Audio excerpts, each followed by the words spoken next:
Àmín. To look at what I call God is not in hurry. Ní this morning. kankan a fẹ́ ká wo n tá a pè ní Olúwa kì í kánjú. God is not in hurry. Olúwa kì í kánjú. Amen. Àmín. So the children of God, we must not be in a hurry. Torí náà ẹ̀yin ọmọ Ọlọ́run a gbọ́dọ̀ kánjú. So always in hurry. Torí Ọlọ́run wa kì í kánjú. Amen. Àmín. Amen. Àmín. That is the message. Èyí ni iṣẹ́ ìránṣẹ́. I know it's done. Mo lérò pé à ń kọ àwọn kankan sílẹ̀. I mean, you are writing some things down. Mo lérò pé à ń kọ àwọn kankan sílẹ̀. God is not in hurry. Not in hurry. Ọlọ́run ò kánjú. Amen. Àmín.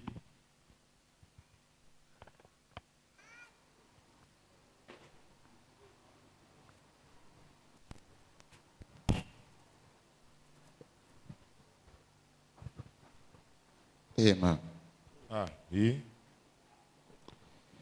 Verse 38 beginning. Láti ẹsẹ̀ kejì ogójì rẹ̀. It's a very powerful message. Ìjẹ́ iṣẹ́ ìránṣẹ́ tó lágbára. Now it came to pass, Ó sì ṣe bí wọ́n ti ń lọ. as they went, Ó wọ ìletò kan. no, Okay. now it came to pass, Ó sì ṣe as they went, bí wọ́n ti ń lọ. that he entered into a certain village. Ó wọ ìletò kan. And a certain woman named Martha received him into her house. Obìnrin kan tí à ń pè ní Màtá sì gbà á sí ilé rẹ̀. And she had a sister called Mary, Ó sì ní arábìnrin kan tí à ń pè ní Màríà which also sat at Jesus' feet tí ó sì jókòó lẹ́bàá ẹsẹ̀ Jésù and heard his word. tí ó ń gbọ́ ọ̀rọ̀ rẹ̀. Verse number 40. Ẹsẹ̀ ogójì. But Martha was sober about much serving. Ṣùgbọ́n Màtá ń ṣe ìyọnu ohun púpọ̀, ó sì tọ̀ wá. I want you to know that verse number 40 very well. Fẹ́ ká kíyèsí ẹsẹ̀ ogójì dáadáa.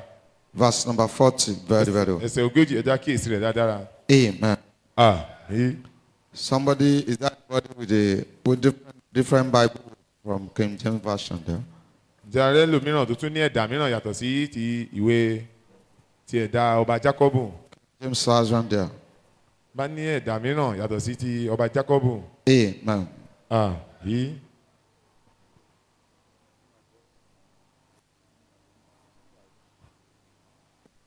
Amen. Àmín. Verse number 40. Ẹsẹ̀ ogójì. It said, but Martha was cumber about much serving. Ṣùgbọ́n Màtá ń ṣe ìyọnu púpọ̀. That is, in most cases, Ìjà sí pé lọ́pọ̀lọpọ̀ ìgbà we load ourselves with different kind of things that doesn't concern us. pé la máa ń ṣe àwọn ọ̀pọ̀lọpọ̀ ohun tí kò tilẹ̀ kàn wá. We load ourselves with a lot of things. Ṣé là ń kó gbogbo nǹkan sáyà gbogbo ohun tí kò kàn wá. We will always be in hurry Ní gbogbo ìgbà là ń kánjú and worried. la sì ní àníyàn. The Bible said, and he came to him and said, Lord, dost now care that my sister had left me to serve alone? Ó sì tọ̀ wá ó ní Olúwa ìwọ kò kúkú sùn sí ti arábìnrin mi fi sílẹ̀ láti máa nìkan ṣe àìsinmi. That is, the sister left her and go and sit down with Jesus Christ. Èyí já sí pé arábìnrin rẹ̀ ó fi sílẹ̀ ó wá lọ jókòó ní ẹ̀bá Jésù Kristi. He said, be that therefore that she help me. That is part B, C, but part B the same verse. Wí fún un kí ó ràn mí lọ́wọ́. Verse 41. Ẹsẹ̀ kọkànléní ogójì. And Jesus answered and said unto her, Ṣùgbọ́n Jésù dá lóhùn ó sì wí fún un pé Martha, Martha, Màtá Màtá thou art careful and troubled about many things. ìwọ ń ṣe àníyàn àti làálàá nítorí ohun púpọ̀. You like to worry yourself about a lot of things. Ẹ fẹ́ràn láti máa yọra yín lẹ́nu pẹ̀lú ọ̀pọ̀lọpọ̀ ohun. You care about so many things. Ẹ ń ṣe làálàá pẹ̀lú nípa ọ̀pọ̀lọpọ̀ ohun. Verse number 42. Ẹsẹ̀ kejìléní ogójì. But one thing is needful. Ṣùgbọ́n nǹkan Leah kò lè ṣe aláìní. Only one thing. Àní ohun kan. And Mary had chosen that good part which shall not be taken away from her. Màtá sì ti yan ipa rere náà tí a kò lè gbà lọ́wọ́ rẹ̀. He was sitting down beside Jesus Christ. Ó ń jókòó lẹ́bàá Jésù Kristi. She doesn't worry herself at all. Kò yọra rẹ̀ lẹ́nu rárá. She was not worried at all. Kò yọra rẹ̀ lẹ́nu. She has no reason why she must be worried. Kò ní ìdí kan láti máa ní àníyàn. Because she believed that God has done everything needed to be done. Torí ó nígbàgbọ́ pé Olúwa ti ṣe ohun gbogbo tí ó fẹ́. God has done everything in our life needed to be done. Pé Olúwa ti ṣe ohun gbogbo tó nílò láti ṣe nínú ayé rẹ̀. Let me quickly say all these points. Ẹ wá jẹ́ kí n sáré sọ kókó yìí ní kánkán. God is not worried. Ọlọ́run kì í ṣe àníyàn. That's point number one. Èyí ni kókó àkọ́kọ́. So we must not be worried because our God does not worry. Torí náà àwa gbọ́n náà a gbọ́dọ̀ máa ṣe àníyàn torí pé Olúwa wa kò ṣe àníyàn. Point number two. Ẹsẹ̀ kejì. God is not slow. Pé èkejì ni pé Ọlọ́run kì í fà. He's not slow. Kì í fà. A lot of people thought he's too slow. Ọ̀pọ̀lọpọ̀ ló rò pé Ọlọ́run pé ṣe ló máa ń fà nínú We iṣẹ́ want rẹ̀. him to act now. A fẹ́ jẹ́ kó ṣe é báyìí ní kánkán. Come now. Àní báyìí má bọ̀. Whosoever that thought God is slow will never receive anything from God. Ẹnikẹ́ni tó bá lérò pé Olúwa ń fà kò lè rí ohun kan gbà lọ́wọ́ Ọlọ́run. The reason why you don't receive all those things you thought you want to receive, you thought God is too slow. Ìdí tí o fi rí àwọn nǹkan tó ń béèrè lọ́wọ́ Ọlọ́run tó fi rí gbà ni pé o rò pé Olúwa ti pé kò tètè ṣe é ní kánkán. The time you are going to live in a single room, God will not give you 2 rooms forever. Àkókò náà tó gbé ní yàrá kan kò ní fún ọ ní yàrá méjì. Until you learn everything he wants you to know in single room, that is when he will move you to the next one. Àyàfi ìgbà tó bá fẹ́ kó kọ́ gbogbo ẹ̀kọ́ tó bá fẹ́ kó kọ́ ní yàrá kan kó tó wá mú ọ lọ sí yàrá méjì. The time you are going to spend in a room and a parlor, if you try to go to 3-bedroom flat, you have problem. Àkókò tó fẹ́ kó lò ní yàrá méjì tó bá lọ ń kánjú tó fẹ́ gbé ní onílé tó ní yàrá mẹ́ta ó ní ìṣòro. The time you're supposed to have a car and you have 2, you have problem. Àkókò tó yẹ kó ní ọkọ̀ kan tó wá ń kánjú láti méjì ó ní ìṣòro. There is even a time you are not supposed to have any. Ìgbà mìíràn tilẹ̀ wà tí kò yẹ kó tilẹ̀ ní ọkọ̀ rárá. Because you can't maintain it. Torí pé o ò lè tọ́jú rẹ̀. And if you have it then you have problem. Tó bá wá sí ní àkókò yìí wà á ní ìṣòro. Our prayer cannot move God to be faster. Àdúrà wa kò lè ti Ọlọ́run ní gbọ̀ngbọ̀n. Prayer cannot push him. Àdúrà wa kò lè tì í ní gbọ̀ngbọ̀n. Our prayer can only remind God, remind him. Àdúrà wa ó kàn lè rán létí ni. God doesn't forget o. Ọlọ́run kì í gbàgbé. But then just to remind ourselves that we are just doing something, we refreshment in the Kákan table. lanu wa kákan máa jẹ́ kó máa tún sọ pé ìkíní ìpè àṣìfẹ́. Some people will say, I'm coming of God doesn't come in 10 years. Wọ́n dé bíbọ̀ Olúwa kì í dé ní ọdún mẹ́wàá. It doesn't come on time. Kì í dé ní kánkán. When you think that God doesn't come on time, Ìgbà tó bá rò pé Olúwa ò tètè dé. and you go to the fast lane, Tó wá lọ sí ọ̀nà tó yá. that is when God will withdraw. Ìgbà yìí gan lolúwa máa wá yọwọ́. He will withdraw finally. He won't do Lábàá kúkú anything. yọwọ́ pátápátá ni ò ní ṣe ohun kankan. Because you know you want to go on fast lane. Torí ó mọ̀ pé o fẹ́ gbọ̀nà Àbújá. You want to run your race yourself. Torí pé o fẹ́ kánjú ju Ọlọ́run lọ. Running your race yourself, God will just leave you. Pé máa sáré tára rẹ Ọlọ́run kò ní dá sí ọ. He won't attend to you at all. Kò ní dá sí ọ rárá. So it's not a slow God. Torí náà Ọlọ́run kì í fà. It's not too fast. That's another point. It's not too fast. Kókó mìíràn ni pé Ọlọ́run kì í tún sáré jù. It's not too fast. Kì í sáré jù. It can't be too fast at Kò all. lè sáré jù rárá. He will not make mistake to be too fast. Kò ní ṣàṣìṣe láti sáré ju bó ṣe yẹ lọ. Another point here, point number 4. Kókó mìíràn tó jẹ́ kókó kẹrin. He cannot make mistake. Pé kò lè ṣe àṣìṣe. Everybody can make mistake. Gbogbo èèyàn ló lè ṣàṣìṣe. Every humanity can make mistake. Gbogbo ẹ̀dá pátá ló lè ṣàṣìṣe. Doctors can make mistakes. Dókítà wọ́n lè ṣàṣìṣe. Who is it in this world that cannot make mistake? Táwa lẹni náà nu ayé yìí tí ò lè ṣe àṣìṣe. Only God. Àfi Ọlọ́run nìkan. God cannot make mistakes. Ọlọ́run kò lè ṣe àṣìṣe. Point number 5. Kókó karùn-ún. He cannot miss target. Kókó karùn-ún ni pé Ọlọ́run kò lè tàsé. He cannot miss target. kò lè tà sí, He cannot miss target. kò lè tà sí. There is no way God will miss target. Kò sí bí Ọlọ́run ṣe lè tà sí. Point number 6. Kókó kẹfà, It's not a deaf. pé kì í ṣe odi, He hears everything you are saying. ó ń gbọ́ gbogbo ohun tá à ń sọ pátá. Either you make noise or you don't make noise. Bóyá o wá pariwo àbó ò pariwo, He hears what you are saying. ó gbọ́ gbogbo ohun tá à ń sọ. Some thought it's only when they make noise. Àwọn mìíràn lérò pé ó dìgbà táwọn bá lanu wọn tó pariwo. Somebody was saying something. He said, God will be talking while they were praying. During the time of prayer, God listens. God doesn't talk when you are praying. Wọ́n ní ẹnìkan sọ ńgbà kan rí pé lákòókò tá a bá ń gbàdúrà pé Ọlọ́run náà máa ń sọ̀rọ̀ ní àkókò yìí. Ọlọ́run kì í sọ̀rọ̀ nígbà tá a bá ń gba àdúrà, ṣe ló máa ń tẹ́tí sí, ṣe ló máa ń tẹ́tí sí tá He will à ń sọ. listen to what you are Ṣe saying. ló máa tẹ́tí sí tá à ń sọ. Listen very well. Yóò máa tẹ́tí sí tá à ń sọ. For instance, if you pick your phone now, Fún àpẹẹrẹ, a bá gbé ẹ̀rọ ìbánisọ̀rọ̀ wa, then you dial a number of somebody, ló bá tẹ nọ́mbà ẹnìkan, and you are talking. ó wá ń sọ̀rọ̀, That person is talking. ẹ̀yin náà wá ń sọ̀rọ̀ lẹ́bàkan náà. The same time, the two of you are talking. Lákòókò kan náà, lẹ́yìn méjèèjì lẹ́ ń sọ̀rọ̀. You know, if that person is talking, you will listen here. Ẹ mọ̀ pé tẹ́ni náà bá ń sọ̀rọ̀, tí ẹni pé kó tẹ́tí, Then the person will ask you, are you still with me? Yes, a wá yes, béèrè pé ǹjẹ́ o ṣì wà pẹ̀lú mi? Wà níbẹ̀ ni, yes, yes, yes. wà níbẹ̀ ni. The hello is to ask you, maybe you are still there. N tó ń béèrè lọ́wọ́ rẹ ni pé ǹjẹ́ o ṣì wà níbẹ̀? If he's talking and he doesn't hear response, he will say hello. Tó bá ń sọ̀rọ̀ tó o gbọ́ èsì, á ní ẹ̀ló, You will say yes, I'm still with you. á ní bẹ́ẹ̀ ni mo wà pẹ̀lú rẹ. Then as soon as he finish, then you respond. Lọ́gán tí ó bá wá ṣe tán, ìwọ náà wà wá fèsì. That is how God operates. Báyìí ni Olúwa ṣe ń ṣiṣẹ́. God is not blind. Olúwa ò fọ́ lójú kókó mi. He can see more than you. Ó lè rí ju bó ṣe lè rí lọ. Somebody came here recently Ẹnìkan wá yìí ní àìpẹ́ yìí. and said, God cannot see. God cannot see. Ó ní Ọlọ́run kò ríran. I said, who else can see when God cannot see? Pé pàtó Ọlọ́run ò bá wá ríran, táwa ló lè ríran.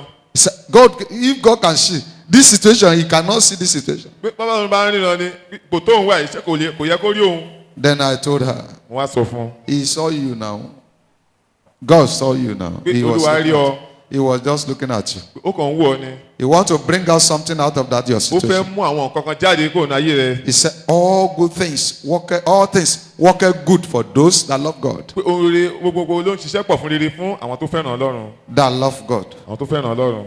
A brother woke up in the morning. Arákùnrin kan jí ní ọjọ́ kan. He was so late to the office. Ó ti pẹ́ láti débi iṣẹ́. So late to the Ó office. ti pẹ́ láti dé àkókò tó yẹ kó débi iṣẹ́. As soon as he came out to the car, Lọ́gán tó wọnú ọkọ̀ the tires of the car is down. ni táyà ọkọ̀ ló bá jó. He was very angry. Inú bá bí gidi gan. By that anger, Pẹ̀lú ìbínú yìí he jumped under the car and removed the extra tire. ló bá bọ́ sábẹ́ ọkọ̀ ló bá mú èyí tó ṣe ìkarùn táyà ọkọ̀. Only to burst the extra. Pé kó fi táyà yìí kó fi sí The extra too is down. ní èyí tó bá fẹ́ fi sí lòun náà bá tún jò. Just is. Ló bá pòṣé. And none of the organizer has come out. Àwọn tó lẹ̀ ń bọ́ táyà gbogbo wọn ti lọ. And he has something to take to the office, so he cannot just go and jump on Okada. Ó dẹ̀ ní àwọn kan láti kó lọ sí iléeṣẹ́ rẹ̀ kò dẹ̀ lè bẹ́ sórí ọ̀kadà. So he waited for the organizer. They came, they repaired the tire. He was easing. When they are repaired, Ló bá pe ẹni tó ń bọ́ táyà ọkọ̀ náà bọ́ ṣe ń bá ṣe bẹ́ẹ̀ ló ń pòṣé ní mẹ́sàn-án mẹ́wàá. when he got to the office, Gbàtú dídí iṣẹ́. they said armed robber came in the night. Wọ́n ní olè wá ní àṣálẹ́. So they rob everywhere. Pé ibi gbogbo ni wọ́n wọ̀. All the staff that came so early in the morning, Pé gbogbo àwọn òṣìṣẹ́ tán tètè dé lówùúrọ̀ kùtùkùtù. they arrested them as suspect number one. Àwọn náà kọ́ gbámú pé ẹni àkọ́kọ́ tọ́kọ́ fura sí. So he came late.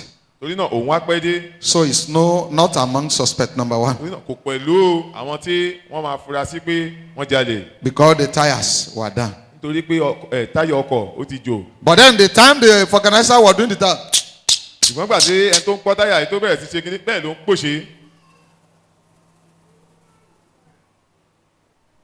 worried, hurried, fasting. We want to be too fast. Ká máa kánjú ká máa súré ju Olúwa lọ. God likes to slow down the activity of his children. pé olúwa ó fẹ́ràn láti máa mú oníkálùkù dúró ní àkókò ibi tó yẹ kán dúró sí. Whosoever that is in hurry in life ẹnikẹ́ni tó bá ń kánjú ní ayé yìí will leave this world in hurry. yóò fi ayé yìí sílẹ̀ ní ìkánjú. We live here in hurry. yóò fi ayé yìí sílẹ̀ ní ìkánjú We are too worried and hurried. àti ń kánjú jù. We are always on the fast lane. gbogbo àlà ń fẹ́ gbọ̀nà àbújá. Fast lane. gbogbo àlà fẹ́ gbọ̀nà àbújá. We don't want to slow down at all. a fẹ́ rọra rìn rárá. Every one of us thought that God is too slow. Then you bypass him. gbogbo àlà rò pé olúwa ò tètè ṣe kò tètè ṣe a wà fẹ́ kánjú ju olúwa lọ. If you overtake God, tó bá kánjú ju olúwa lọ. I am telling you, beloved, mo sọ fún ara you overtake God. pé o kánjú ju olúwa lọ. You will go and wait for him in the front. ó lọ dúró dè níwájú. There is no way you will not wait for him. kò sí bó ṣe ní dúró dè Because you need him. torí pé o nílò rẹ̀. You need him. o nílò rẹ̀. A man was so in haste and he left the house. arákùnrin kan ó kánjú débi pé ó bá fi lélẹ̀ He left the house. ló bá fi ilé sílẹ̀. He doesn't know where he's going. No. kò mọ ibi tó ń lọ. Instead of praying to God before leaving the house, kàkà kó gbàdúrà pé olúwa bó ni kí n gbà. when he get to the front, ìgbà tó déwájú he got to three junction ló bá dé kòríta mẹ́ta. and he doesn't know which way. kò má bọ ibi tó fẹ́ gbà kò má bọ ibi tó fẹ́ yà sí mọ́. There was an old man in the morning in front of the house that called him and said, "Come, I want to talk to you." He said, "I am in haste. Don't talk to me." ọkùnrin arúgbó kan wà ní ẹnu ọ̀nà àbájáde nínú ilé rẹ̀ tó ń pè pé jẹ́ kí n bá ọ sọ̀rọ̀ kan ó ní òun ò ráyè pé òun kánjú. The man said, "I am going towards your direction. Let's go together." He said, "No, with this way you are walking, I can't. No. bàbá yìí ní ọ̀nà kan náà lájọ ń lọ jájọ máa lọ ó ní ṣé ìwé ṣe máa rìn rí tájọ rìn pé èmi ò lè dúró. Forever. No. àpé rárá òun ò lè dúró. When he get to the three junction, ìgbà tó wá dé ìkóríta mẹ́ta the man that's walking slowly met him there. arákùnrin tó rọra rìn ó bá bà ní ìkóríta mẹ́ta yìí. Baba now has, bàbá bá béèrè lọ́wọ́ rẹ̀ are you no more in haste? ṣé o kánjú mọ́ báyìí Or this is the final destination? àbí ibi tó ń lọ lóde yìí. He said, "I didn't even know which way to enter out of this road." ìjọba mọ ibi tí mo fẹ́ gbà gan ọ̀nà ti dàrú. The man said, "That is what I want to tell you in front of your house in the morning." n tí bàbá yìí wá ń sọ ni pé n tí mo fẹ́ sọ fún ọ rèé nígbà tí mò ń dá ọ dúró lẹ́yìn ẹnu ọ̀nà dì rẹ. That I know you are going to get to a three junction that you will not know the road. pé mo mọ̀ pé wàá dé ìkóríta mẹ́ta ibi tó máa yà sí. The man said, "Okay, God bless you. Go. Take any one of the road." He now ran after the man and said, "Baba, please." bàbá bá ní ó dáa ọ̀nà ti pín mẹ́ta báyìí mú kan nú ẹ̀ ó dàbọ̀ ní lọ ló bá sáré bá ń bàbá gbá mú ló bá ní pé bàbá ìjọ ẹ fọ̀nà mi. The Baba now said, "Unless you can be walking in my back, bàbá ní àfi tó bá dúró sẹ́yìn mi that is when you will know the road." ìgbà yìí gan ló tó mọ̀nà. Then the Baba, the old man, was now slowed down far better than before. wọ́n bí àwọn arúgbó ṣe máa ń rìn bàbá bá rọra ń rìn tún máa ń fà ju bó ṣe yẹ lọ. Now, say, unless you can, àní kó lọ tó o gbọ́dọ̀ tó sẹ́yìn mi. he was worried and he was staying at the back of the Baba. bẹ́ẹ̀ ló ṣáà lọ́ra lẹ́yìn bàbá ló rìn. He can't Baba. push Baba because there's no way you push him. He said, kò sí "No." bó ṣe fẹ́ ti bàbá bá lọ ṣubú bàbá gbọ́dọ̀ máa tẹ̀lé bàbá. Baba was walking slowly, bẹ́ẹ̀ ni bàbá ṣáà rọra ń rìn slowly. bàbá bá rọra ń rìn. This man, the Baba will turn to him and say, "I know you are in hurry though. bàbá bá wẹ̀yìn mo mọ̀ pé òun kánjú And you have known the road now because I've entered into the road on the mo way. mọ̀ pé o ti mọ̀nà báyìí torí mo ti tẹ̀lé ọ̀nà tó yẹ. You can still overtake." àkókò wà fún ọ láti sáré kọjá mi. Baba said, "But there is 7 junction in the front. It's 3 that you met at the back. mo bá wá kọjú tó kọjá mi mẹ́ta méje wà wájú There is 7 junction in front." méje ló wà wájú. The man said, "No problem. I will be in your back. alákùnrin màá ní sùúrù ẹ̀yin rẹ ni màá tòsí I will be in your back." ẹ̀yin ni màá tòsí. If you know how to run, God will slow you down. tó bá yẹ pé o mọ̀ láti kánjú dáadáa ọlọ́run á mọ bó ṣe dá ọ dúró tí ó mọ tó rọra rìn. If you see a real man of God tẹ bá rí òjíṣẹ́ ọlọ́run tó dára that want to tell you practical ways of life, tó fẹ́ jẹ́ tell you that God is not in hurry. o ní ó sọ fún ọ pé ọlọ́run kì í kánjú. You don't hurry any man of God, a true man of God. You don't hurry them up. ẹ lè mú òjíṣẹ́ ọlọ́run kan pé kó bẹ̀rẹ̀ sí kánjú. We want to travel. Then you are telling me, "Hey sir, let's. I will tell you, go now. I'm not going again." a fẹ́ rìnrìn àjò ẹ̀yin wá pé olùṣọ́àgùtàn ẹ tètè ẹ dáhùn ẹ jẹ́ ká lọ màá sọ fún ọ pé o lè máa lọ ní tiẹ̀ màá bọ́ ọ. Maybe I've never received the final instruction and you want to push me. I won't follow you. bóyá mi tí ì gba ìtọ́ni tó yẹ látọ̀dọ̀ Ọlọ́run mi ò ní tẹ̀lé ọ. Shout a louder hallelujah. ẹ ké hallelujah. When now they get to 7 junction, nígbà tán wá dé ìkóríta méje Baba said, I want to rest here. bàbá bá ní mo tiẹ̀ wá fẹ́ sinmi báyìí We are still going to continue the journey, but then I'm going to a rest. sì máa rin o ṣùgbọ́n mo fẹ́ sinmi. He said, oh, Baba, don't do like this, like this. bàbá ẹ má tún sinmi. Baba said, well, they don't tie me to you, neither tie you to me. Now you can go. bàbá yóò mọ̀ pé ọ̀n so wá pọ̀ ọ̀tọ̀ọ̀tọ̀ ládùú o lè máa lọ. He said, which way out of this way? ó dáa bàbá ọ̀nà wo ló yẹ mo fẹ́ yà sí nínú yìí. Baba said, anywhere I enter, when I'm ready, when I finish resting here, then that is the way. bàbá ní ibi tí o bá rí mi tí mo bá gbà ibẹ̀ gan lọ́nà ṣùgbọ́n wà á ní sùúrù jẹ́ kí n sinmi. Baba now, he now told Baba, point now. Baba said, lie. bàbá ẹ nọwọ́ ẹ kàn tọ́ka síbẹ̀ sí mi kí n máa lọ bàbá ní láyé That is the last thing. I won't point. pé n tí mi lè ṣe rèé mi ò ní tọ́ka rẹ̀. The reason why I will not point ìdí tí mi ò fi ní tọ́ka bẹ̀ sí ọ ní pé was that there is still 14 junction in front. níwájú lọ́hùn o mẹ́rìnlá ló tún pín sí. So if I should point, tí n bá ní kí n tọ́ka rẹ̀ sí ọ I may mislead you. mo lè ṣọ́ lọ́nà Because when you get to the 14 junction, torí tó bá ti wá dé ọ̀nà kòríta mẹ́rìnlá yìí there will be no way out. kò tiẹ̀ wá ní sí ọ̀nà àbáyọ You won't even know which one to enter. o ò tiẹ̀ wá ní mọ ibi tó fẹ́ yà sí So that is why I will not point. ìdí rèé tí mi fi ní tọ́ka bẹ̀ sí ọ So let me rest here. When I finish resting, torí náà jẹ́ kí n sinmi n bá sinmi tán then we will start the journey. mú ìrìn àjò pọ̀n Now the brother had to sit down. ní arákùnrin kò kúkú ní kò ní choice ó bá kú jókòó ló bá jó ti bàbá Baba closed eyes as if he was dosing. bàbá bá rọra díjú bí ẹni pé ó ń tògbé As if he was dosing. bẹ́ẹ̀ ni pé bàbá ṣe bí ẹni ń tògbé Then the brother was wake Baba. bàbá arákùnrin bá tún jí bàbá pé bàbá ẹ̀ ń sùn Baba said, no, the resting is part, the closing eye is part of the resting. bàbá ní here. kì í ṣe bẹ́ẹ̀ sinmi tí mo fẹ́ sinmi pé bá tún díjú ara rẹ̀ ni I must complete all the resting here. mo gbọ́dọ̀ sinmi dáadáa kí n parí rẹ̀ Baba, I'm in haste. bàbá àmọ́ ń kánjú But then I told you before you can mo go. ti sọ fún ọ o lè máa lọ You can go. àní o lè máa lọ The same thing applicable to God.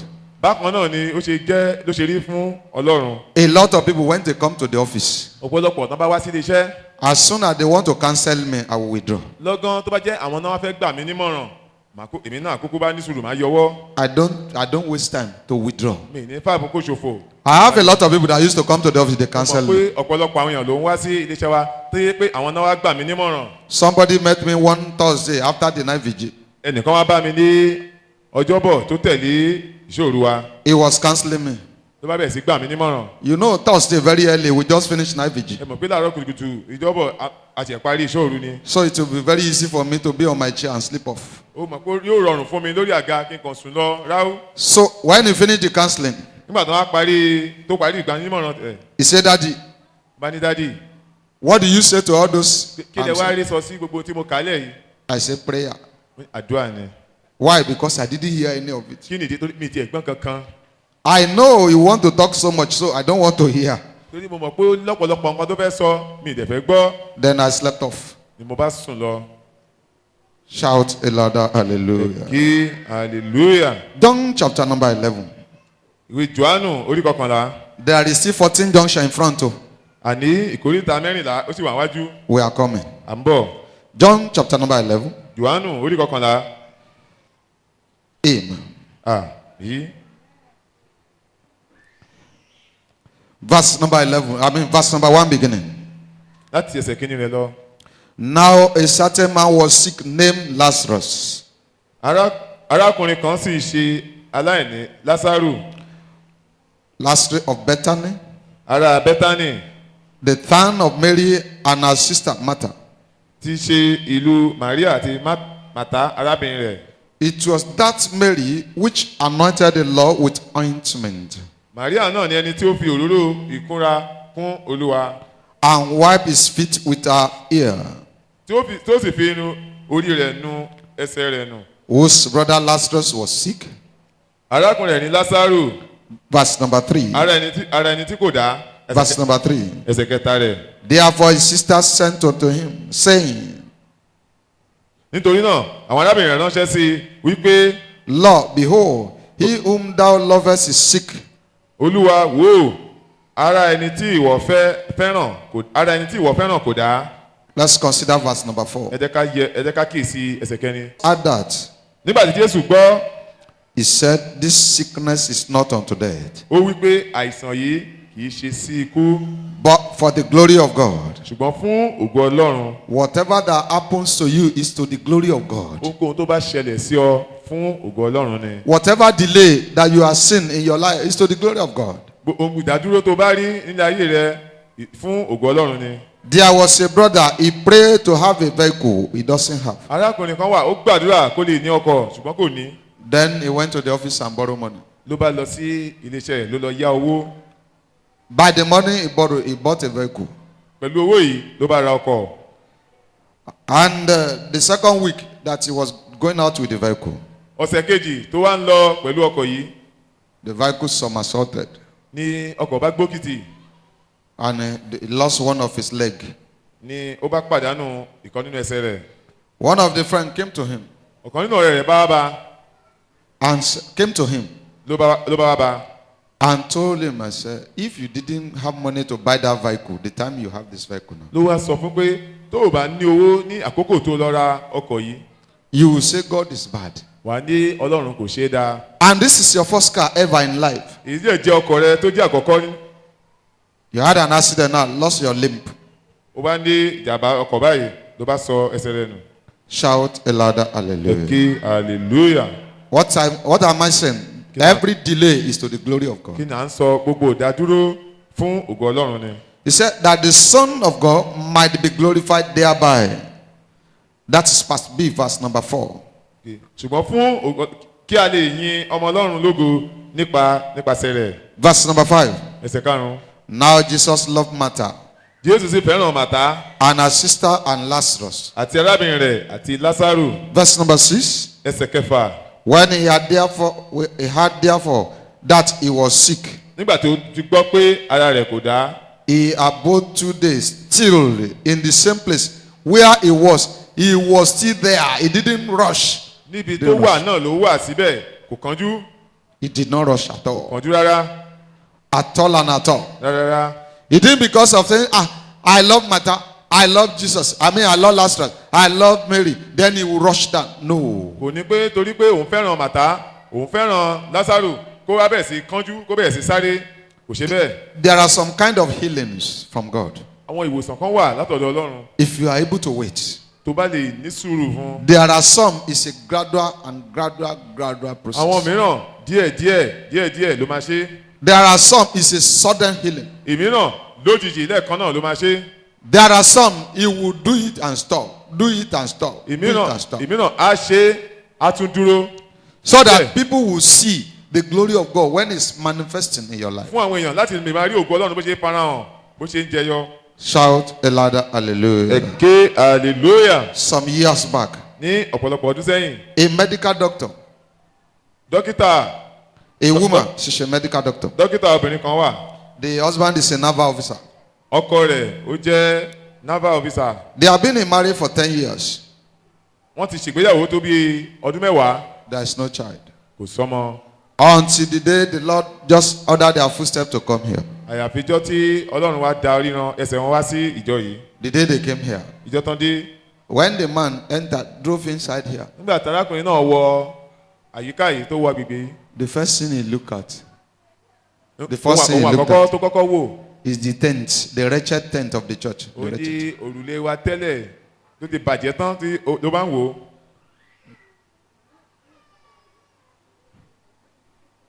Then he was looking at the one that brought him. ó bá wo òkè ó wo òrùlé yìí ó tún wá wo ẹni tó mu wá. That hope you don't make mistake. tí o rò pé àṣìnà. You know the tent is not, you just have that place to this place then. ṣe mọ̀ pé ìdajì ni àárín kan bí ẹni ló ti dé ọwọ́ ẹ̀yìn. And the almighty breeze had done a lot of panel-beating on it. You know the panel-beating of the almighty breeze. atẹ́gùn òun náà tún ṣe tiẹ̀ lálẹ́. Those that know the story of this place that time. ẹni tó bá mọ ìtàn bíi dáadáa nígbà náà. There was a day. ìgbà mìíràn wà.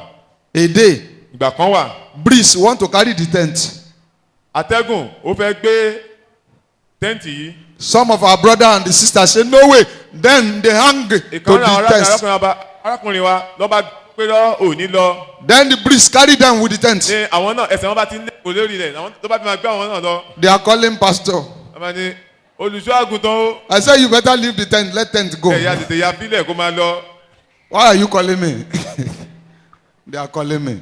wọ́n ń pè mí. Shout a louder hallelujah. ẹ̀kẹ́ hallelujah. They are calling me. I'm calling my father. wọ́n ń pè mí èmi náà ń pe bàbá mi.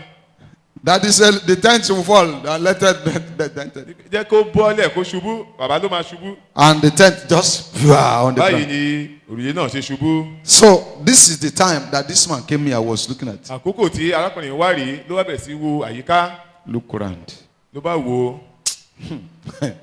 I don't know what will happen here today. èmi ò tí ì mọ tó fẹ́ ṣẹlẹ̀ níbí o. As soon as he entered into the office, lọ́gán tó wọlé iṣẹ́ wa the Holy Spirit came. èmi mọ́ bá dé Tell him this story. mo bá sọ ìtàn yìí fún un Tell him this story. pé sọ ìtàn yìí fún un. Then I told the story. mo bá sọ fún un He was shocked, ní ẹrù àyàbájá amazed. He was amazed.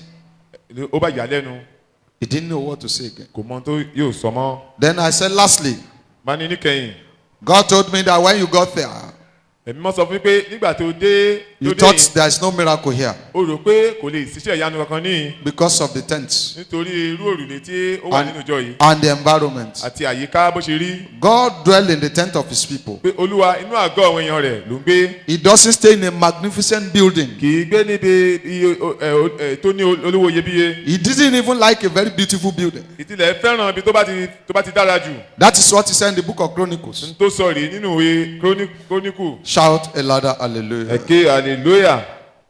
After 3 days fasting lẹ́yìn àwẹ̀ ọjọ́ mẹ́ta and prayer, àti àdúrà they return here for prayer. wọ́n wá padà wá síbí fún àdúrà We pray. àbágbàdúrà. After that, lẹ́yìn èyí there was some things coming out of the private organs of the sister. àwọn kan wá ń jáde láti inú ojú ara arábìnrin yìí A medical doctor. oníṣègùn la pè é. She had traveled all over the world. ó ti lọ káàkiri gbogbo àgbáyé But our God that doesn't travel, ṣùgbọ́n ọlọ́run wa tí kì í rìnrìn àjò káàkiri that does not rush, kì í jẹ́ kánjú is not in haste, kò ń kánjú is not worried. kò jẹ́ náníyàn He doesn't consider kì tents. í kò wo bóyá òrùlé kan lẹ ní. Just remove all these evils from the sister. ó kàn mú gbogbo àwọn ibi yìí ló bá mú kúrò ní ayé arábìnrin yìí. The sister said this thing were coming out of her private like a black thick charcoal. pé n tó ń jáde láti ojú ara òun yìí ó dàbí èédú tó dúdú. After that, she conceived. lẹ́yìn èyí ló wá lóyún. And they were telling people all over wọ́n á bẹ̀rẹ̀ sí sọ fún àwọn èèyàn káàkiri that it happened somewhere. pé ó ti ṣẹlẹ̀ o níbìkan. But before then, ṣùgbọ́n kó tó tó àkókò yìí he had a revelation ó wá ní ìran kan just after the prayer. lọ́gán lẹ́yìn àdúrà. The wife was inside the coffin with a new baby. pé aya rẹ̀ yìí ó wà nínú pósí pẹ̀lú ọmọ tuntun. And somebody came and handed over the key of the coffin to him and said, go and open it. ẹnìkan bá gbé kọ́kọ́rọ́ pósí lé lọ́wọ́ pé pósí yìí He was afraid he couldn't open it. ẹ̀rù ń bà á kò lè ṣí. So the man forced him, go and open it. lẹ́ni bá sọ fún pé àní o ṣiṣẹ́. When he opened the coffin, ìgbà tó ṣí he saw the wife with the blood and the baby inside the ló coffin. bá rí aya rẹ̀ nínú pósí lórí ọmọ yìí lọ́wọ́ ẹ̀ pẹ̀lú ẹ̀jẹ̀ lọ́wọ́. This is spiritual. èyí ni títẹ̀mí. If not by the grace of God, they can't see it forever. tí kì bá ṣe nípa òye ọ̀fẹ́ ọlọ́run kò lè rí eléyìí láéláé. And if the coffin is not open, the woman will be there and she will die barren forever. tí a bá sì ṣí pósí yìí arábìnrin yìí ṣe ni yóò kú ní ipò àgàn yìí. Shout hallelujah. ẹ̀kẹ́ hallelujah. The man said when he discovered that his wife that was inside the coffin so weak and the baby, arákùnrin nígbà tó wọ́n á ṣàwárí pé aya rẹ̀ tó wà nínú pósí pé ṣe ló rẹ̀ ẹ́ tí o lè gbọ́ tí o lè gbẹ́sẹ̀. said he quickly brought out the wife. lẹ́sẹ̀ kan náà ló bá gbé aya rẹ̀ bọ́ síta. I said, why not the baby first? mo ní kí ló dé tó kọ́kọ́ gbé bébì. He says, my wife first. ìyàwó mi làkọ́kọ́. Brought out the wife ló bá gbé ìyàwó rẹ̀ bọ́ta. and carried the baby and give to somebody to help him ló bá to gbé ọmọ jòjòló yìí ló bá gbé fẹ́nìkan pé kó bò ń gbé dání. in that revelation. nínú ìran náà. After that, that's how the revelation cleared. lẹ́yìn eléyìí ni ìran náà bá lọ. After that, she conceived. lẹ́yìn eléyìí ló bá lóyún. Shout hallelujah. ẹ̀kẹ́ hallelujah. Shout a louder hallelujah. ẹ̀kẹ́ hallelujah. God is not blind though. ojú ọlọ́run ò fọ́. Jesus Christ is not blind. jésù kristi ojú rẹ̀ kò fọ́. Jesus cannot make mistake. jésù kò lè ṣe àṣìṣe. God cannot make mistake. jésù ọlọ́run kò lè ṣe àṣìṣe. God is not too slow. ọlọ́run kò ń fà. Jesus is not too slow. jésù kristi kì í fà. Holy Spirit is not too slow. ẹ̀mí mímọ́ kì í fà. God is not too fast. ọlọ́run kì í kánjú. Holy Spirit is not too fast. ẹ̀mí mímọ́ kì í kánjú. Jesus Christ is not too fast. jésù kristi kì í kánjú. Verse number 6, John 11.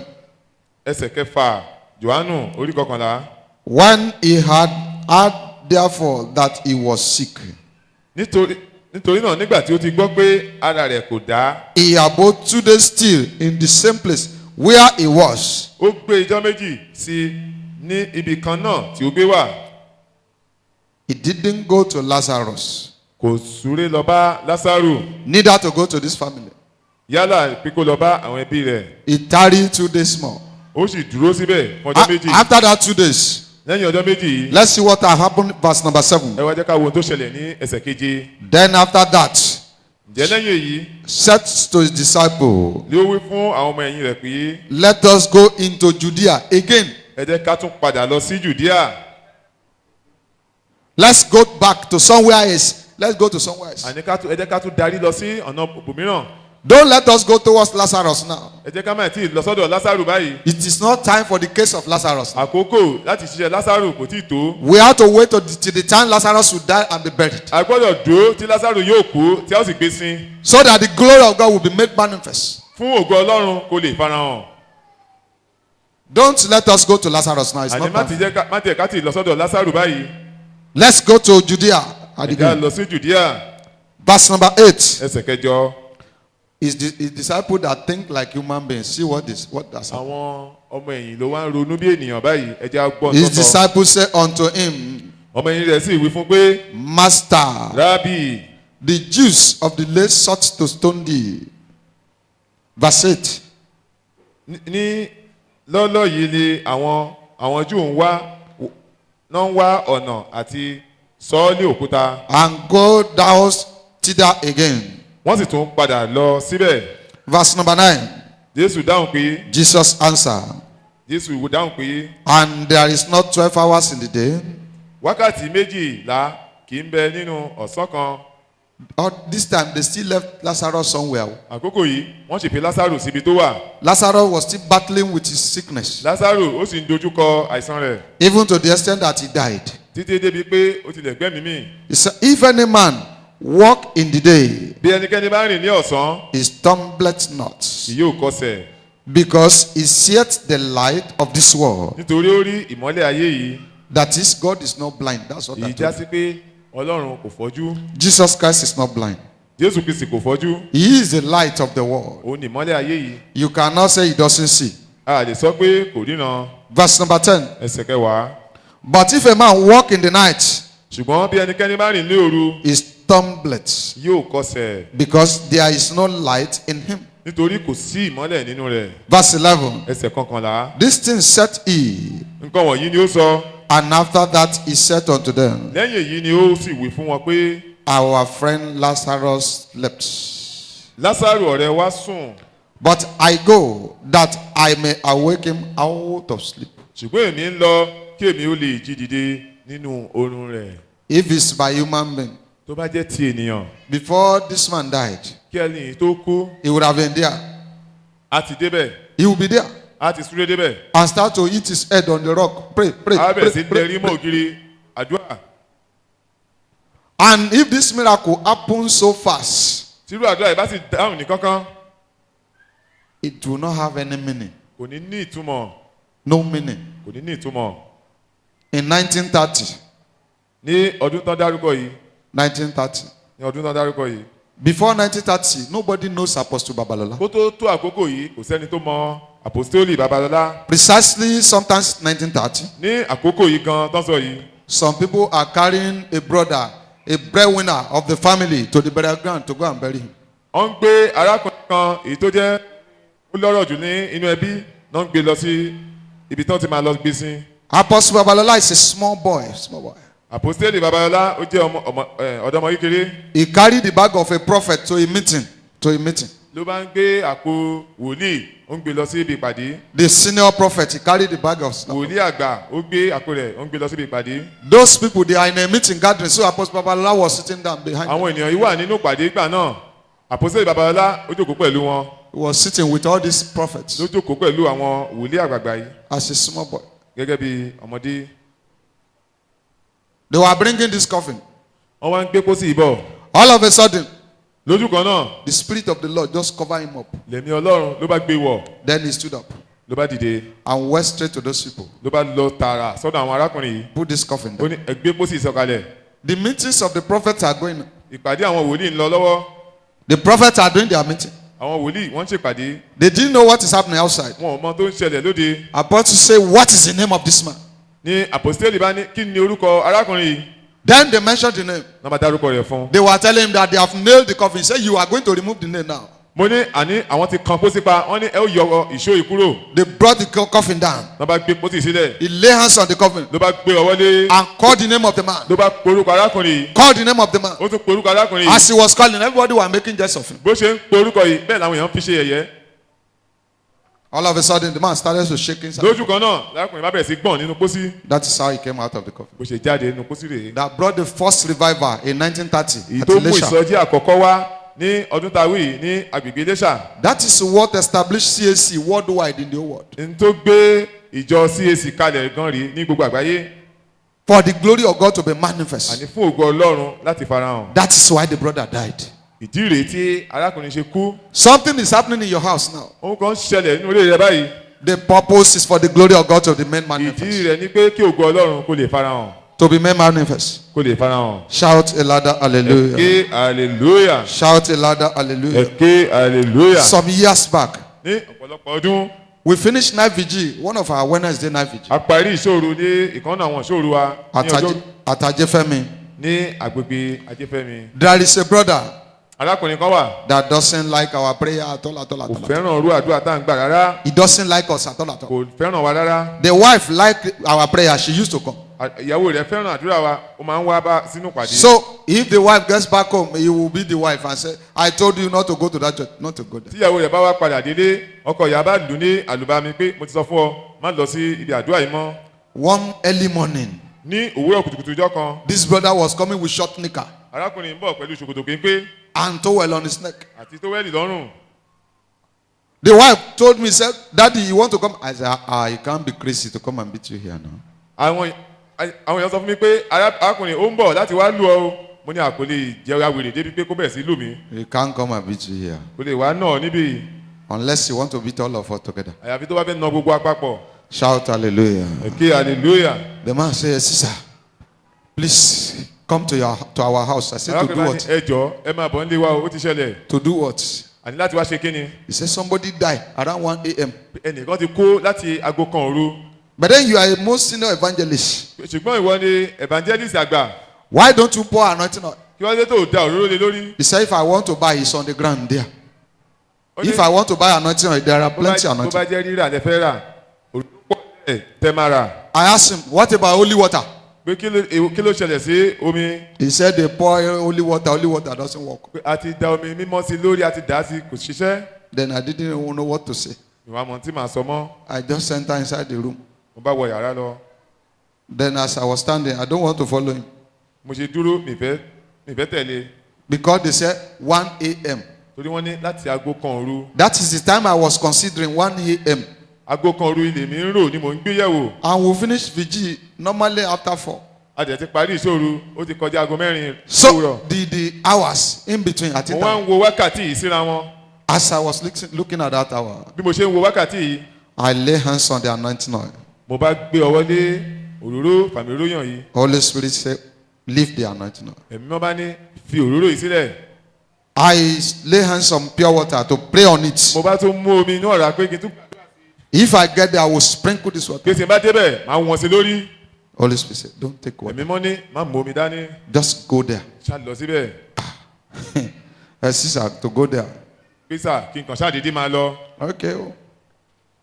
While we got there, gbàtà débẹ̀ he reminded me, ó wá rán mi létí tell everybody to go out. sọ fún gbogbo àwọn èèyàn tó wà níbẹ̀ kó jáde. Let only 2 people remain with jẹ́ you. kí èèyàn méjì péré wọ́n dúró nínú yàrá yìí. Then as everybody, please come out. bá ní gbogbo ẹ̀yin ènìyàn ẹ jáde síta. Before I finish saying come out, kí n tó sọ fún wọn pé ẹ jáde I had a song that was coming to my hearing. mo bá ń gbọ́ orin kan tó ń wá sí etí mi The song was coming repeatedly. ní orin yìí bá ń wá léraléra Then I lifted my mo hands. bá gbé ọwọ́ sókè Then I joined those people that are singing the mo song. bá darapọ̀ mọ́ àwọn tó ń kọ orin yìí. They say that you are highly lifted up. There is no one like you. Hallelujah. Halle, halle, halle. Hallelujah. Not up to 5 minutes. The sister What? joined kò us. tó bí ìṣẹ́jú márùn-ún arábìnrin tá a ló kú ló bá darapọ̀ mọ́ wa She joined us. ló bá darapọ̀ mọ́ wa The sister that was dead. arábìnrin tó ti kú The following morning, òwúrọ̀ ọjọ́ kejì come and see a lot of people in the house. ẹ wá wo èrò níwájú wa Ẹ wá lọ wo jíkùjíkù. Ah, ta ni jíkùjíkù? come and see the man that can wake the dead Shout a loud hallelujah. ẹ̀kẹ́ hallelujah. But that night, ṣùgbọ́n ní àṣálẹ́ náà before I can from that place get to my own place, it's a tug of war. ṣùgbọ́n kí n tó kò láti ibẹ̀ padà sí ilé mi. As soon as I come out of the place, lọ́gán tí mo kúrò níbẹ̀ there are 3 big birds. ẹyẹ ńlá mẹ́ta They landed in my front. náà bá bà níwájú mi. The man that was escorting me at the back, arákùnrin tó ń tẹ̀lé mi bọ̀ lẹ́yìn before I look at my pé back, kí n tiẹ̀ wẹ̀yìn pé arákùnrin tajọ́ ń lọ dà I discovered that there's nobody in my back. kò tiẹ̀ wá sẹ́nì kankan mọ́ ó ti pòórá. I heard a bang of the door. ó Bah! kàn rí lẹ́kùn ó ti tilẹ̀kùn gbò ó ti bẹ́ wọlé. Somebody want to open the door for me in front. ẹnìkan fẹ́ sílẹ̀kùn fún mi níwájú. When he saw what has landed in my front, nígbà tó rí ẹyẹ ńlá mẹ́ta tó bà níwájú mi. he somersaulted back to the òun náà bá tún house. gbókìtì ó dinú lé. Bah! Close door. òun náà bá tún tilẹ̀kùn mọ́ mi síta. Remain pastor and bed ó bá kó outside. olùṣọ́ àgùntàn nìkan àtàwọn. If the head of your father save you, yes. lórí bàbá rẹ bá dẹ̀ yọ ó kú ẹ̀kọ́ lọ́hùn. It's a very serious thing. No? eléyìí tó lágbára ni o. Physical things. ojúkorojú There are people that can testify. They are around here now. àwọn èèyàn tó tiẹ̀ lè jẹ́rìí sí wọ́n wà nínú wa báyìí. Praise the Lord. ẹ̀yin olúwa. And that day, níjọ́ náà the Spirit of the Lord remind me. ẹ̀mí ọlọ́run wá rán mi létí If you are in haste, pé tó o bá ń kánjú you will not hear the Holy Spirit. o ò ní gbọ́ ọ̀rọ̀ That's ẹ̀mí one mọ́. of the major problems. ohun tó jẹ́ ìṣòro àkọ́kọ́ rí. I still want to teach how you are going to hear Holy mo Spirit. sì fẹ́ kọ́ wa sí báwo ṣe máa tẹ́tí sí. You must be very patient. pé ẹ gbọ́dọ̀ láti gbọ́ You will ẹ̀mọ́. endure. ẹ gbọ́dọ̀ ní sùúrù dáadáa ẹ gbọ́dọ̀ Endure very ẹ well. gbọ́dọ̀ ní sùúrù. There was a time arákùnrin ìgbà kan wà Apostle Babalola said, churches fly, all these things fly, that used to suck blood, landed on him. àpọ́sítélì babalá pé nígbà kan rí àwọn kòkòrò tó máa ń mú ẹ̀jẹ̀ yìí wọ́n bá bàdí lẹ́ ọwọ́ As he want to beat the fly, bó ṣe fẹ́ pa kòkòrò yìí the Spirit of the Lord said, leave it there. ẹ̀mí ọlọ́run máa sọ fún pé fi sílẹ̀ mẹ́ẹ̀ Let it suck the blood. jẹ́ kó mu tó fẹ́ mu And he was sucking the blood. ló bá mu ẹ̀jẹ̀ rẹ̀ lọ Not up to 1 minute. kò pé ìṣẹ́jú kan The thing fell off ló bá ṣubú on it. ló bá kú. A python was coming towards him. òjòlá ó ń bọ̀ lọ́nà ọ̀dọ̀ rẹ̀ And he was lying down praying. òun dẹ̀ sùn ló ń gbàdúrà God said, continue your prayer. olúwa ní máa gbàdúrà lọ Don't bother the python coming your má way. yọ ọ̀rọ̀ rẹ lẹ́nu pẹ̀lú òjòlá tó ń bọ̀ yìí. Then he knew that Apostle Babajide will open his eyes. ó mọ̀ pé àpòsóòlì babájídé tó ṣe kejì rẹ̀ pé ó lè lajú He will see this python come and he will jump up and run. ó lè òjòlá tó ń bọ̀ yìí á jẹ́ dìde láméré. He now told Apostle Babajide, he said, the Spirit of God is coming, so close your eyes very well. ó ní ẹ̀mí ọlọ́run bọ̀ ó díjú rẹ dáadáa má là Close your eyes very, very well. tètè yá dì í Close very well. tètè yá dì í. That thing now crawl on them. kíní ìbá ó bá wọ́ ló wọlé wọn lórí. Only for them to see the thing after their prayer dried up. lẹ́yìn eléyìí náà wá rí i pé ó ti gbẹ ó ti kú dànù Dried up. ó ti kú. Well, I know if it's you, mọ̀ pé tó bá jẹ́ ìwọ ni not python, small snake. àti ẹ̀ lójú òjòlá àlejò kéèké Small snake. àwọn ejò kéékèèké Come your way. ó ń bọ̀ lọ́nà ọ̀dọ̀ rẹ. Some people, if they see toad now, they will run. àwọn Toad. náà ọ̀pọ̀lọ́ lásán tán bá rí tó ń bọ̀ bọ̀. If some people see cockroach, if there are 2 cockroaches in the house, táwọn mìíràn bá ní áyán méjì lásán nulẹ̀ áyán méjì tó ń fò. shout a louder hallelujah. Ẹ̀kẹ́ hallelujah. Shout a louder hallelujah. Ẹ̀kẹ́ hallelujah. Lazarus died Lásàrò kú for the sake of the gospel. fún ìyìnrere. Verse number 14. Ẹsẹ̀ kẹrìnlá. Then said Jesus unto them, plainly, Lazarus is dead. Nígbà náà ni Jésù wí fún wọn ní gbangba pé Lásàrò kú. Verse 15. ẹsẹ̀ kẹẹ̀ẹ́dógún. And I am glad for your sake that I was not there, to the intent ye may believe. Nevertheless, let us go unto him now. Èmi sì yọ̀ nítorí yín tí èmi kò sí níbẹ̀ kí ẹ lè gbàgbọ́, ṣùgbọ́n ẹ jẹ́ kí a lọ sí ọ̀dọ̀ rẹ̀. Let's now go there. Ẹ jẹ́ kí a lọ sí ọ̀dọ̀ rẹ̀. Shout hallelujah. Ẹ ké hallelujah. Shout a louder hallelujah. Ẹ ké hallelujah. I want to round up. Mo fẹ́ parí rẹ̀ báyìí. Verse number 21. Ẹsẹ̀ kọkànléní ogún. Then said Martha unto the Lord, if thou hast been here, my brother hath not died. Nígbà náà ni Màtá wí fún Jésù pé, Olúwa, ìbá ṣe pé ìwọ ti wà níhìn, arákùnrin mi ìbá ti kú. Verse 22. Ẹsẹ̀ kejìlélógún. But I know that even now, whatsoever thou wilt ask of God, God will give it thee. Ṣùgbọ́n nísinsìnyí náà, mo mọ̀ pé ohunkóhun tí ìwọ bá béèrè lọ́wọ́ Ọlọ́run, Ọlọ́run yóò fi fún ọ. Jesus says unto her, Jésù wí fún pé, thy brother shall rise again. arákùnrin rẹ yóò jíǹde. Verse 24. Ẹsẹ̀ kẹrìnlélógún. Martha said unto him, Màtá wí fún pé, I know that he shall rise again in the resurrection of the last day. mo mọ̀ pé yóò jíǹde ní àjíǹde nígbẹ̀yìn ọjọ́. Verse 25. Ẹsẹ̀ kẹẹ̀ẹ́dọ́gbọ̀n. Jesus said unto her, Jésù wí fún pé, I am the resurrection èmi ni àjíǹde and the life. àti ìyè. He that believe in me, Ẹni tí ó bá gbà mí gbọ́, though he were dead, shall he live. bí ó tilẹ̀ kú yóò yè. Verse 26. Ẹsẹ̀ kẹrìndínlọ́gbọ̀n. And whosoever liveth and believeth in me shall never die. Ẹnikẹ́ni tí ó ń bẹ láàyè tí ó sì gbà mí gbọ́ kì yóò kú láéláé. Believeth thou this? Ìwọ gbà yìí gbọ́. Shout a louder Ẹ hallelujah. ké hallelujah. Shout a louder Ẹ hallelujah. ké hallelujah. Amen. Àmín. But still, Jesus Christ bring Lazarus back to life. Síbẹ̀, Jésù sọ Lásárù di alààyè. Shout a louder Ẹ hallelujah. ké hallelujah. Shout a louder Ẹ hallelujah. ké hallelujah. Let us patiently run the race of God. Ẹ jẹ́ ká fi sùúrù súré Ọlọ́run. Don't let us run. Ẹ má jẹ́ ká sáré jù. Don't rush. Ẹ má sáré jù. You can't get anything by rushing. Ẹ lè rí ohun kan gbà nípa kíkánjú. You can't get anything by running.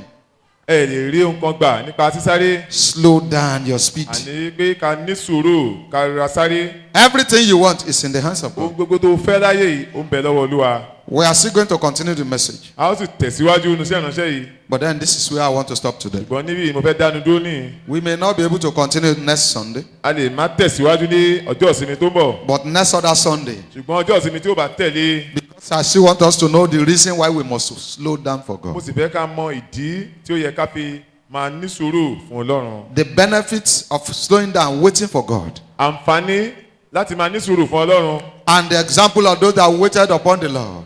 Àti àwọn àpẹẹrẹ àwọn ènìyàn tó ní sùúrù fún. These are Ọlọ́run. many more others I want us to see, Èyí nínú ọ̀pọ̀lọpọ̀ ohun tí mo fẹ́ jẹ́ ká rí. because by next week, Torí ní ọ̀sẹ̀ tó ń bọ̀, we will be in the mood of the anniversary. a máa wà nínú àjọyọ̀ àjọ̀dún wa. And I know the message of the day Mo sì mọ̀ pé iṣẹ́ ìránṣẹ́ ńjọ́ náà shall be thanksgiving yóò jẹ́ ti ìdúpẹ́ and praises and worship. àti ìyìn àti But ọpẹ́. then this message must not go like that. Ṣùgbọ́n iṣẹ́ ìránṣẹ́ yìí kò lè lọ báyìí. We will look at part number 2 and part 3 of it. Ẹ jẹ́ ká wo apá kejì àti apá kẹta rẹ̀. Today is part 1 of it. Òní ó jẹ́ apá kìíní. Shout a louder Ẹ hallelujah. ké hallelujah. These are kind of messages you're supposed to be hearing in your house. Àwọn iṣẹ́ ìránṣẹ́ rèé tó yẹ ká máa gbọ́ nílé wa. So make sure you have a copy after the Rí service. dájú pé o ní o gba ọ̀rà kan náà àwọn fọ́nrán wa.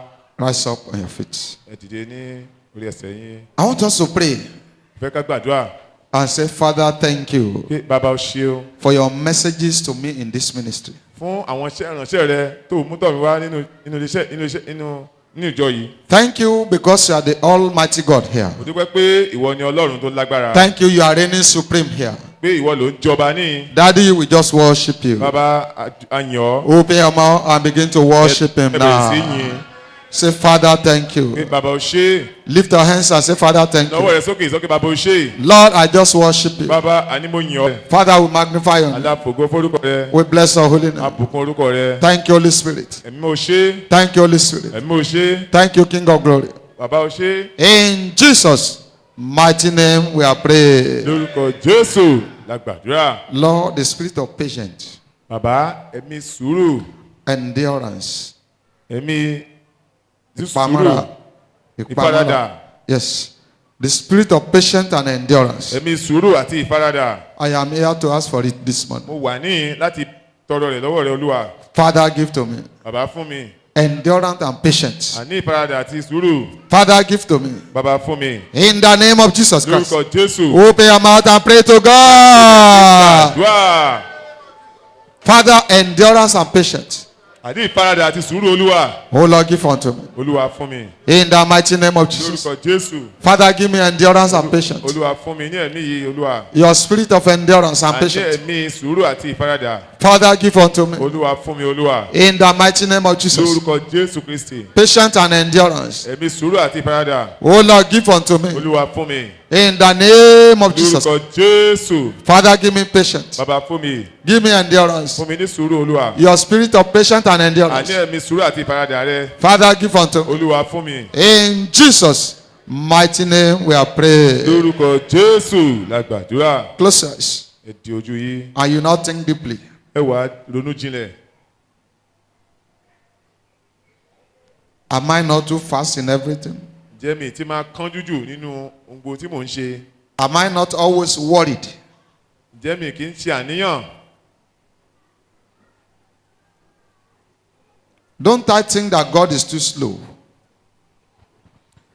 Didn't I think that God is too slow? jẹ́ mi ò máa rò pé olúwa ò tètè ṣe é bí. Didn't I expect God to come fast and faster than jẹ́ this? mi máa rò pé ṣé ní kankan What are those things ni àwọn náà that I think they should come so speedily to me? tí mo ń rò pé ó yẹ kó tètè wá sí ọ̀dọ̀ mi ní kankan. I know it's only you, God, that can do mo it. mọ̀ pé ìwọ nìkan olúwa ló lè ṣe é. Lord, all this thing is a sin. olúwa wọn wọ̀nyí ẹ̀ṣẹ̀ ni níwájú rẹ. Anxiety is a sin. àníyàn ẹ̀ṣẹ̀ ni. Impatience is a sin. àìnísùúrù ẹ̀ṣẹ̀ ni. Lack of endurance and perseverance is a sin. àìní ìfaradà ẹ̀ṣẹ̀ ni. Father, all these things are sin. I know today. bàbá àwọn kan wọ̀nyí mo mọ̀ wọ́n lẹ́ṣẹ̀ lónìí. Forgive me in the name of Jesus Christ. olúwa dáríjì mi. Open your mouth and turn it to bàbá prayer. ìkẹbẹ̀ sí gbàdúrà. Father, forgive me. bàbá dáríjì mi. I discover them now. They are sin. mo ti ṣàwárí rẹ̀ lónìí ẹ̀ṣẹ̀ ni. They are sin. àní ẹ̀ṣẹ̀ ni. I can discover. mo ti ṣàwárí rẹ̀ lónìí. Father, forgive me. bàbá dáríjì mi. In the name of Jesus Christ. lórúkọ jésù. Forgive me, O Lord. àní o dáríjì mi. Forgive me, O Lord. bàbá dáríjì mi. In the name of Jesus. lórúkọ jésù. Father, I need forgiveness. bàbá mo nílò dáríjì. In the mighty name of Jesus. lórúkọ jésù kristi. In Jesus' mighty name we are praying. lórúkọ jésù la gbàdúrà. Father, in the name of Jesus bàbá Christ. lórúkọ jésù. Father, in the name of Jesus. bàbá lórúkọ jésù. 90% of those that were hospitalized ọ̀pọ̀lọpọ̀ nínú àwọn ènìyàn tó wà nílé ìwòsàn báyìí. is as a result of worry and anxiety. nípasẹ̀ àníyàn àti It's ìkánjú as a ni. result of satanic speed. nípasẹ̀ kíkánjú. Daddy, Satani. King of glory, we want patience now. àní a fẹ́ sùúrù báyìí olúwa. We want endurance. a fẹ́ ìfaradà báyìí We olúwa. want a perseverance. fẹ́ ìfarasìn olúwa. Give to us in the name of olúwa Jesus fún wa Christ. lórúkọ jésù. Give unto us in the name of olúwa Jesus fún wa Christ. lórúkọ jésù. We want endurance, àní a fẹ́ ìfaradà. perseverance, àní a fẹ́ ìfarasìn. patience. sùúrù. Father, give to us in the name of bàbá Jesus. fún wa lórúkọ jésù. Oh Lord, give to us in the name olúwa of fún Jesus wa Christ. lórúkọ jésù. Thank you, eternal Father. bàbá wọ ṣe o. After all this thing, we know we are going to receive good things from you. lẹ́yìn gbogbo wọ̀nyí àbọ̀pá òrè orí gbà látọ̀dọ̀ rẹ. Father, fill our mouth with testimony in the name of Jesus olúwa fi Christ. ẹ̀rí rẹ sí ẹnu wa lórúkọ jésù. Thank you, eternal bàbá Father. wọ ṣe o. Forever worship àyè ló you. ń yàn ọ́. In Jesus' mighty name, we are praying. lórúkọ jésù ẹ gbàdúrà. A louder amen. ńlá. Close your eyes still and stand up. ẹ dijú yín kẹsì wà lórí ìdúró síbẹ̀. Those of us coming here for the first time today. àwa pẹ̀lú wa ní ìgbà àkọ́kọ́. Well. gbàdúrà yìí dáadáa. Pray, pray, pray, pray. lánàá kó gbà á. Pray it very well. gbàdúrà yìí dáadáa. Power and spirits agbára àti ẹ̀mí. that is planning that I will not see the anniversary. ló ti pinnu pé òun ò ní rí ọjọ́ àjọ̀dún yìí. Planning that I will not witness the anniversary. pé mi ò ní rí ọjọ́ àjọ̀dún tó ń bọ̀ yìí. I destroy such power by fire in the name of Jesus mo Christ. pa agbára náà run lórúkọ Jésù. I destroy them by fire in the name of mo Jesus pa Christ. ọrun lórúkọ Jésù. Pray, pray, pray, pray. Gbàdúrà dáadáa. I destroy those evil powers in the name of àwọn Jesus Christ. agbára ibi yìí mo pa ọrun lórúkọ Jésù. I destroy them by fire in the name of mo Jesus pa àwọn Christ. agbára ibi yìí run lórúkọ Jésù. In Jesus' mighty name we are praying. lórúkọ Jésù la gbàdúrà. Father, in the name of Jesus Christ. bàbá lórúkọ Jésù. Father, in the mighty name of bàbá Jesus. lórúkọ Jésù. Eternal Jesus, we worship you. ayérayé ayọ̀. You are a great Father. ìwọ ni Ọlọ́run tó lágbára. You are the Almighty ìwọ God. ni Ọlọ́run tó lágbára jùlọ. Daddy, take all praise in the name of Jesus. bàbá wa gba ọpẹ́ wa lórúkọ Jésù. Every evil power planning against us, gbogbo agbára bíi tó ń pinnu lòdì sí wa. I scatter them by fire in the name of Jesus àti wọn Christ. ká lórúkọ Jésù. Every evil spirit asking for our blood, gbogbo ẹ̀mí ibi tó ń bẹ̀rẹ̀ fún ẹ̀jẹ̀ wa. asking for our flesh, tó ń bèrè fún ẹran ara wa. I destroy them today by fire in the name of Jesus ó pàṣẹ Christ. kan gba ìparun lórúkọ Jésù. Evil shall not land in our home in the name of Jesus Christ. ibi kò ní wá sínú ilé wa lórúkọ Jésù. Evil shall not land in our marriages in the name of ibi ò Jesus. ní wá sínú ìgbéyàwó wa lórúkọ Power of Jésù. darkness shall not prevail over us in the name of Jesus Christ. agbára ọ̀pọ̀ ní borí wa lórúkọ Jésù. As we are going this week, báwo ṣe máa lọ́nú ọ̀sẹ̀ yìí. the type of testimony we have never witnessed before àníwọ̀ ẹ̀rí táwọn tí ì jẹ́rù rẹ̀ rí láyé. shall manifest in our life in the name of Jesus yóò fara Christ. hàn ọ́nú ayé wa lórúkọ Jésù. We shall rush back here to give testimony in the A ó name of sùúrù Jesus wá láti wá Christ. jẹ́rìí míì lórúkọ Jésù. The church of God will continue to march forward in the name of ìjọ Jesus Ọlọ́run yóò Christ. máa tẹ̀síwájú lórúkọ Jésù. Thank you, eternal bàbá Father. o ṣeun. Forever worship ìyáyé la you. ó yìn ọ́. In Jesus' mighty name we are praying. lórúkọ Jésù lágbà. A louder and a bigger amen. yìí. Please, all the men, you have to wait for meeting, and the women, àwọn ọkùnrin wa tàbí ẹ jẹ́ ká rí i pé a dúró fún ìpàdé ráńpẹ́.